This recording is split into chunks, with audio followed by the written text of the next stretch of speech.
Okay, so what we have done so far, we have looked at the scholars from both the very beginning, well, let's just say from the 9th and 10th century, not really the very beginning, and we compared them with what the scholars are saying today, and we've seen that they don't say the same thing. We've also looked at the historical problems with the Quran and showed that if this had really come from God, he would have not made these many mistakes. And then we went and we looked at what we call source criticism. We looked and saw where so much of the Quran had been borrowed from other sources, and the wrong sources. God would not do something like that, borrow material that is from the 2nd, 3rd, 4th, and 5th, and 6th century for that which was already existing, had already been compiled from 1400 BC all the way up until the 1st century AD. God would not make that kind of mistake. Man would, but not God.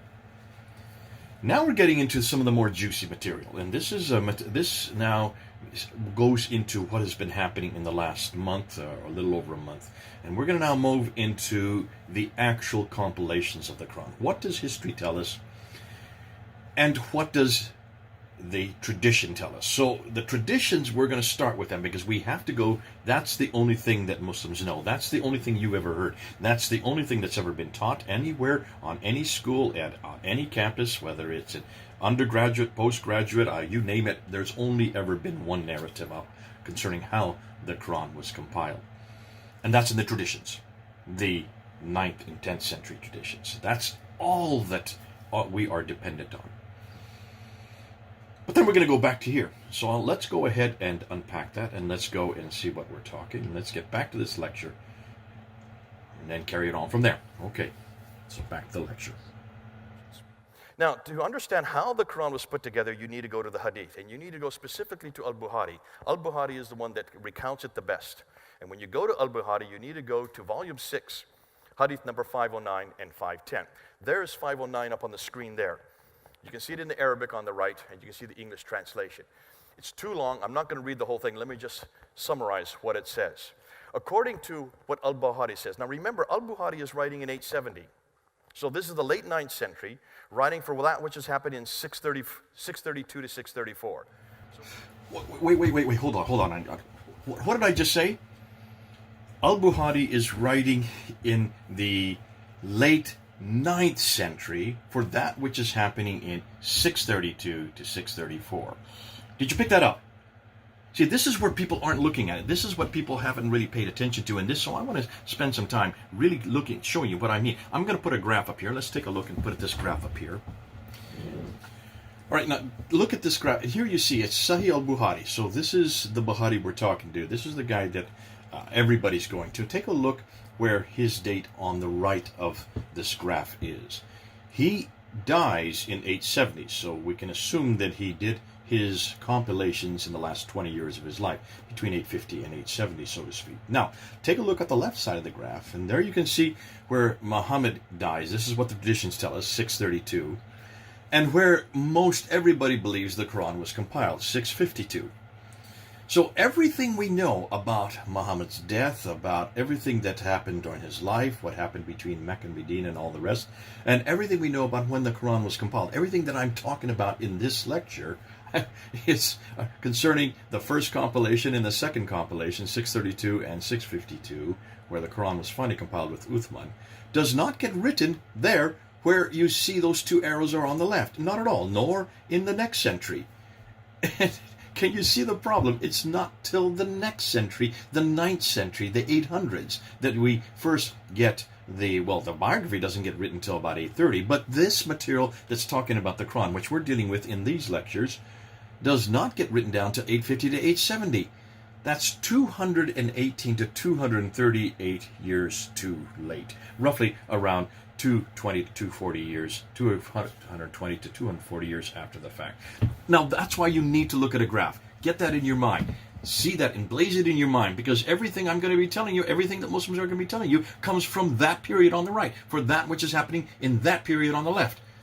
200 to 240 years too late. So everything that I'm going to be saying now, everything that I'm going to be unpacking now, everything that that we have always known about how the Quran was put together, comes from 200 to 300 years later. In this case, al-Bukhari, 240 years later to round it off. 240 years after the fact, after the time that Muhammad dies.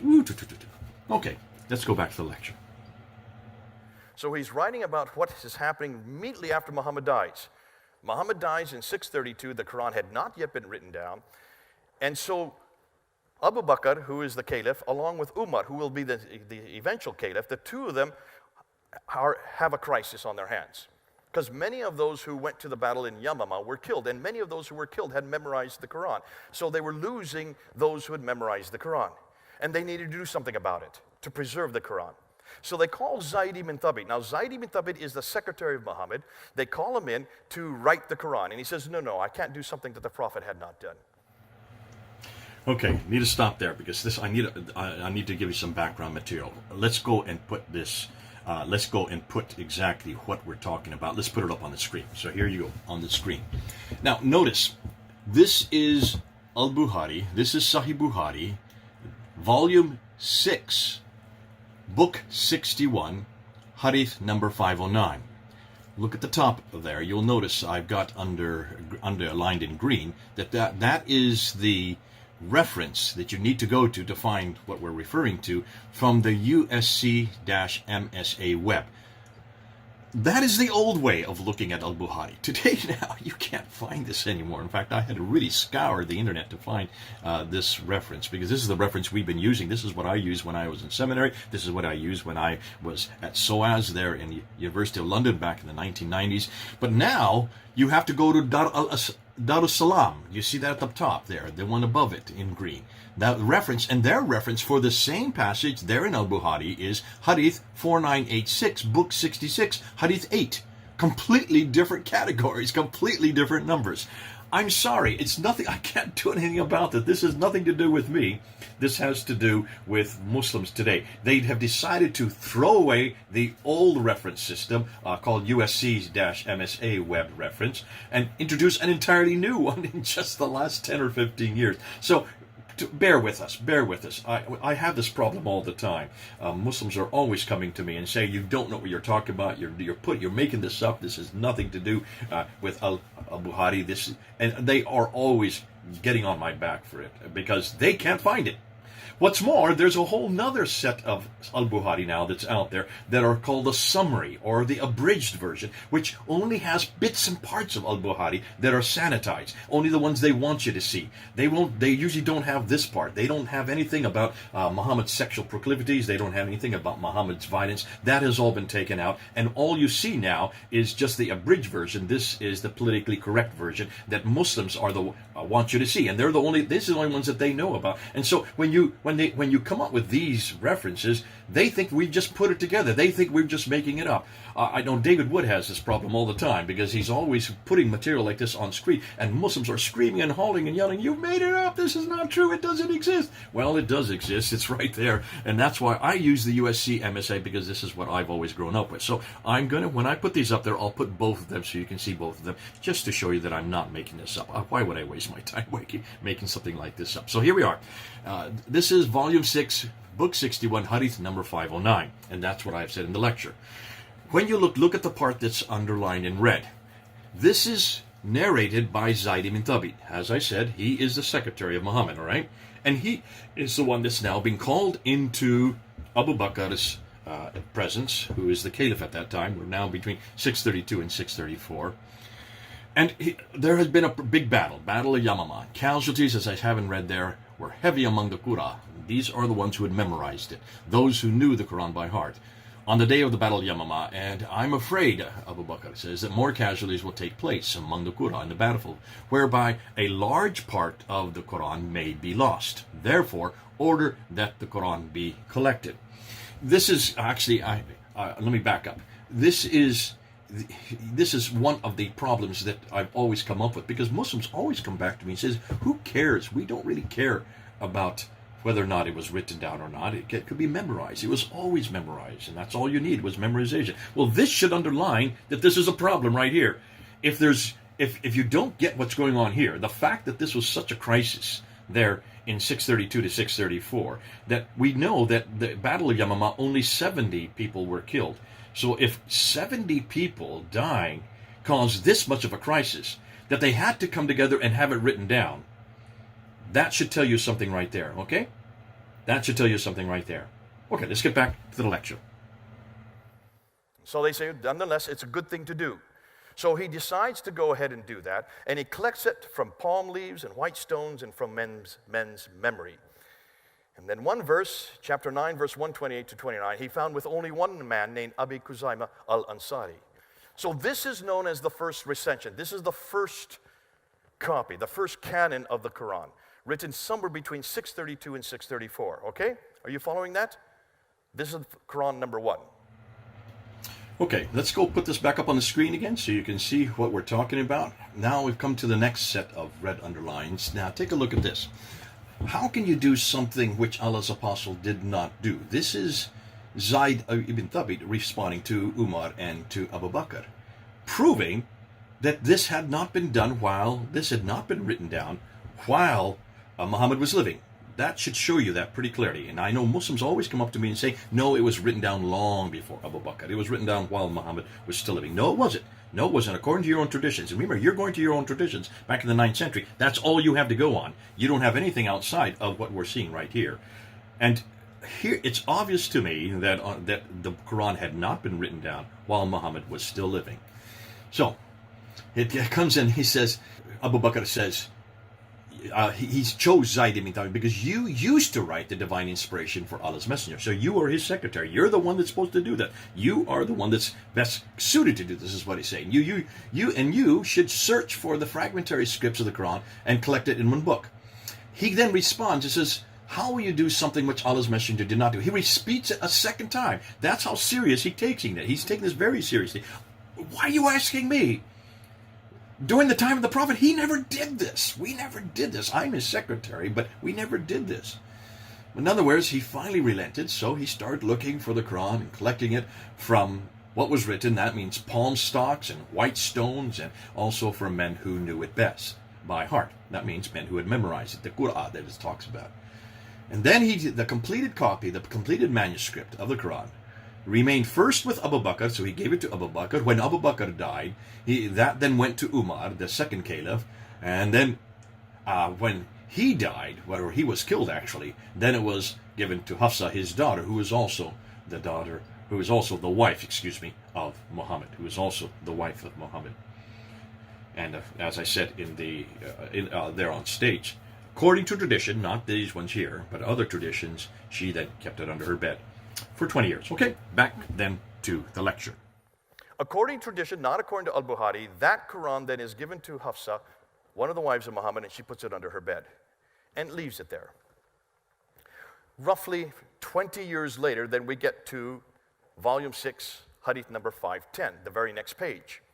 So we've jumped 20 years. Now we're roughly around 652. Are you following me? We were in 632, now we're in 652. In 652, Uthman now is caliph. Abu Bakr and Umar have both died. Uthman has another crisis on his hand. And he calls Zayd ibn Thabit, the secretary of Muhammad, once again, a second time, to rewrite the Quran, which was given to Hafsa, to take Hafsa's Quran, that original one, and to rewrite it. And he was given 3 men to help him out: Alas, Zubair, and Hisham. The 4 of them were then to rewrite it again, and if they had any disagreement, they were to write it in the Qurayshi dialect. Now, does anybody here speak Arabic or read or write Arabic? Okay, what's wrong with that right there? What is wrong? How do you write it in a Qurayshi dialect? What's a dialect? How do you find dialectical differences in an Arabic text? Okay, but how do you write it down differently? Hearing, yes, but how would you write what you hear is different. So if you were from Iraq, you have one dialect. If you're from Morocco, you would have another dialect. Am I correct? 2 different dialects. How would you then write that so people could see that it's different? What would you need for that to happen? Okay, let me rephrase this. What is it that you recognize in the text that creates the dialect? You need the dhamma, the kasra, and the fatha. Am I correct? the vowels, because these are all vowels difference. And you also need diacritical marks, the dottings. Am I correct? Were there any dots, for those of you who speak Arabic, were there any dots in the 7th century? No. Dots were not invented till the 8th century. We're going to see that a little later. Were there any vowels in the 7th century? So how in the world does this make any sense to you? Why has no one noticed this before? We've noticed it. Al-Fadi, who I work with from Saudi Arabia, who's doing his doctorate in this area, has noticed it because he speaks fluent Arabic and he understands exactly the problem with this. He says you cannot have dialectical differences in a written text in the 7th century. But then who's writing this? Al-Bukhari is writing this, and he's writing this in 870. That's the late 9th century. In the 9th century, that makes sense. He's just writing what he thought was the problem, and he's redacting it back onto an era that he didn't even understand, because he did not look at the earliest manuscripts. None of the earliest manuscripts have any dots, and they don't have any vowelization. Now, that's just for you two, okay? For the rest of you who have no idea what I've just said, don't worry, you'll get it as we go on. Okay, and this is a problem, I think, that mainly happens with people, well, the people who understand Arabic better know this. And for most of you who are listening to me, you probably, and I'm not an Arabist myself, but I learned this when I took Arabic. And one of the first things you do know is that you need to have vowels, dama, the kasra, the fatha, and we're going to go into that later on in another video, so I'm not going to get into it in detail right now. But just to say that we do know that these did not exist in the 7th century, and you look at the earliest manuscripts, they do not have dots, they do not have vowels. Those are added in the late 8th century, 9th century, and on. So this is something that would not have existed in the 7th century, mid-7th century, the 652 that we're talking about here. That's all I'm saying. Now, be careful. We are hearing that there may be some dots, a few dots that were starting to be introduced in the 7th century, but not the manuscripts we're looking at, not the earliest manuscripts. And we don't have any manuscript from the time of Uthman, so there's no way of knowing that. What we do know is the whole means of delineating dialects would have come much, much, much later. Okay, let's continue on with the lecture. Now, here's what's fascinating. According to 510, once they had written this final text in the Qurayshi dialect, which is impossible to use, they then take one copy and send it to every province. So how many provinces existed at the time of Uthman in 652? 9 provinces. I'll show you that a little later. And when you look at those 9 provinces, you will see that means there should be 9 original Qur'ans in existence today. When I was doing my master's and my doctoral material on this, I was always told it was only 4: Basra, Baghdad, Damascus, and Medina. But it looks like there were 9 of these. Why hadn't anybody noticed this before? And then all the other manuscripts that existed that disagreed with this final text were burnt. Why would you burn manuscripts, folks? Unless, of course, you want to destroy the evidence. Ask your Muslim friends, why in the world did Uthman burn all the other manuscripts? It's right there in Al-Bukhari. They can't walk away from this. They cannot. I've yet to, in 35 years of asking this question, I've heard a Muslim that can really give me an answer to that. Okay, so let's put back up on the screen again what we're talking about. This is now Volume 6, Book 61, Hadith number 510, and you can see this time it's narrated by Anas ibn Malik. And you have this man, Hudayfa ibn al-Yamam. Hudayfa comes to Uthman in 652 now, so we're 20 years later, and he's really upset because these people in Shams and Iraq. Shams and Iraq. What is Shams? Would be Syria today, and Iraq. So that's much, much further north. These are the people in Shams in Iraq. They are reciting it differently. See, these people in Shams and Iraq, they have different recitation. So and this is what Shabir Ali has brought up in his videos that he did on May 19th. earlier this year, about a month and a half ago. And he said very clearly that this is nothing more than dialectical difference. So something's wrong with the dialect in Syria and Iraq that's very, very different than that which they speak in the central part of Arabia. And that is very clear, because look what he says. He then has Zayd ibn Thabit, the same fellow that had written remember the one before, the one that back at the time of Abu Bakr. He brings him out, the same guy, and he asks him to get Hafsa's copy. That's the copy that had been written 20 years earlier. And he asks him to come along with 3 others. And you can see I've got them underlined. A fellow named Abdullah ibn al-Zubair, Saad ibn al-As, and a fellow named Abdurrahman bin Harith bin Hisham. 4 of them, therefore, were to write it in what? They are to write it in the Qurayshi dialect if they have any dispute. So that's very clear. You're not to put it into the Iraqi dialect. You're not to put it into the people from Shams, from Syria. So do not take the dialect that's up north. You're to use this dialect, Qurayshi, and only this dialect. That's hugely important. Not in this lecture, but you're going to see later on. That's enormously important, because we're going to find out what is the dialect they finally did choose, which is the Quran they're using today. And it is not from the Qurayshi dialect. Okay, so that's important, because I'm just now reiterating what the traditions say.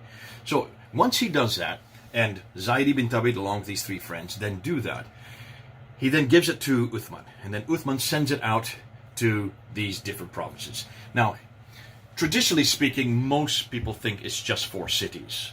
1 was left in Medina, 1 was sent to Basra, 1 was sent to Baghdad, Kufa or Baghdad, right there in northern Iraq, or central Iraq, and then 1 was sent way up to Damascus. So, Medina, Basra, Baghdad, and 1 is in Damascus. But we're finding out if it's every province. If you're going to go by what the traditions say, you need to look at the provinces. And we've looked and seen how many provinces there were, and there were actually 9 provinces. So it could be anywhere from 4 to 9. I'm not going to sit there and make a huge big thing of this, but I'm just suggesting 4 to 9. In not what we do know anyhow, there were at least 4 Qur'ans, final Qur'ans, complete Qur'ans at the time of Uthman. Getting that? I'm really emphasizing that, because that's going to become hugely important once we get into the manuscript material, which is going to be in a few lectures from now. Okay, so let's get back then to this talk, and let's now see what my problems are, because I'm going to come up with some of the problems that I have here. Okay? So here are my problems, and these are the problems I have with those 2 first compilations, 1 in 632 and the 1 in 652. Concerning, let's start with the 1 in 632, 6509. First and foremost, my first question is, why in the world, if God in His wisdom was going to give the final revelation that's going to supersede all the previous revelations, why in the world did He use a language that could not even accommodate it? When He already had Hebrew and Greek in his earliest revelations, why in the world does He turn around and use a completely new language which had no diacritical marks, had no vowelization? You can't even read it or understand it. Why in the world would He choose that? Secondly, why would He give His greatest revelation in the history of mankind to a man who couldn't even read and write? Listen, Muhammad, though he knew Arabic quite well, he was his native tongue, he had 22 years to read and write it. Those of you who know Arabic, there are only 28 letters in the Arabic alphabet. You're going to see them later tonight. I learned the Arabic alphabet in 2 weeks. I didn't know how to speak Arabic, but Muhammad did. Why in 22 years could he not learn to read and write? What's more, he had a secretary, Zayd ibn Thabit. What was the job of a secretary if it's not to write down what the master is saying? Am I correct? So why didn't Zayd ibn Thabit write this down? He had 22 years to do so. Then why did Abu Bakr not make copies immediately of Hafsa's text? Let's continue on. Muslims said that thousands died at the Battle of Yamama. According to the traditions, there was only 70 that died at the Battle of Yamama. Doesn't this prove that there were very few who actually knew the Quran at that time, if only 70 knew it? Doesn't this also prove that there was a real crisis with the Quran? Because if this was the case, if this was such a crisis that with 70 dying, then when I hear Muslims say it didn't matter if they were all killed because people had memorized it, obviously this was a much greater problem. The fact that they had to write it down means they could not trust people's memory. And I can understand that because I don't trust people's memory today. Yeah. So this proves to me that memorization wasn't good enough to preserve the Quran. When Muslims tell me that all the time, I just point them right back to the Battle of Yamama and say, you've got a problem here, because Abu Bakr and Umar realized that they needed to write it down. When we get to 510 then, how could there be dialectical differences in the mid-7th century? Because in order to have dialectical differences, you have to have vowelization. You have to have diacritical marks. They didn't even exist. They were yet to exist for 100 years, and the vowelization would not to exist for another 200 years. And then why in the world did Uthman burn it, for heaven's sakes? Doesn't this suggest that they didn't agree? Why didn't he preserve so we can look and see which ones they did disagree, so we can see where the disagreements were? Then let's look at the 9 cities, and here they are. Basra, Baghdad, Damascus, Jerusalem, Cairo, Alexandria, Aden, Herat, and Nishapur. Went too fast. Those are the 9 cities. Now take a look at those 9 cities. Except for Jerusalem, all of those 9 cities still exist under Islamic control. Am I correct? And for 1,400 years, they have been under Islamic control. I don't recall of any floods. I don't recall of any damage. I don't recall of any conquest. I don't recall of any fires that would have destroyed those manuscripts. So why is it that if they've sent to 9 different cities, why is it we can't find one of those 9 earliest manuscripts? Not one. Not one exists today. Either that's ineptitude on a grand scale, or they never existed to begin with. I think after tonight, you'll see it's the latter. But let's continue on. Number 6, the fact that Zayd ibn Thabit came up with Surah 33:23 with just one man, Khuzaimah ibn Thabit al-Ansari, proves the Quran wasn't even complete in 632. Could there have been many other surahs that he missed? What about the material which was lost with those killed in the Battle of Yamama? If there was a second Quran in 652, why now do we have up to at least 32 Qurans in existence today, all in Arabic? Well, I think you know where I'm going to today from what you're seeing there on the lecture. And there's not too much more that needs to be said, because I think the damage is already there. The fact that with just these first 2 Qurans, we are talking about different Qurans. We're talking about some internal contradictions. We're talking about some real problems. I did want to go back, though, to this whole situation about recitation.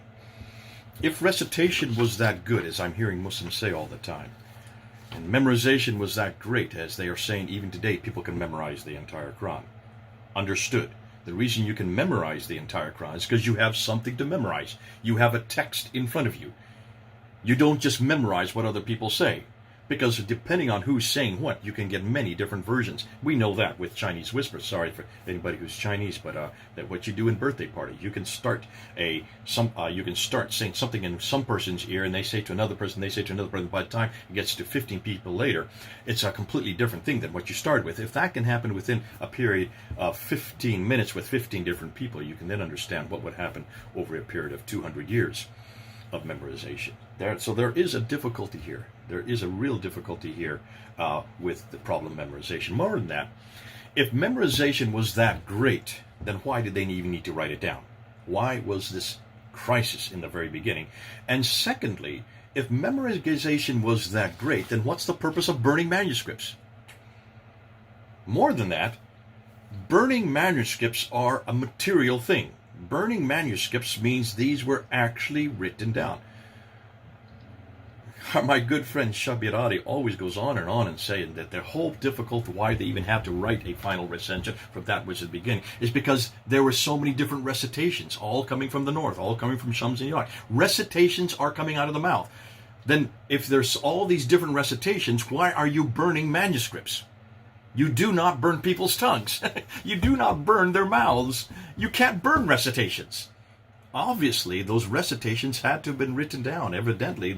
And if they did not have diacritical marks and they didn't have any vowelization, then these were razm texts. These were skeletal texts. These were consonantal texts, because that's what they had back then. We're going to see that when we get to the manuscript material.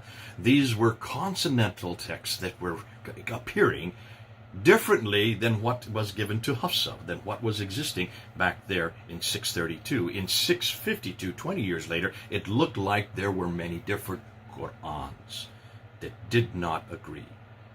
That's why you have to burn Qur'ans.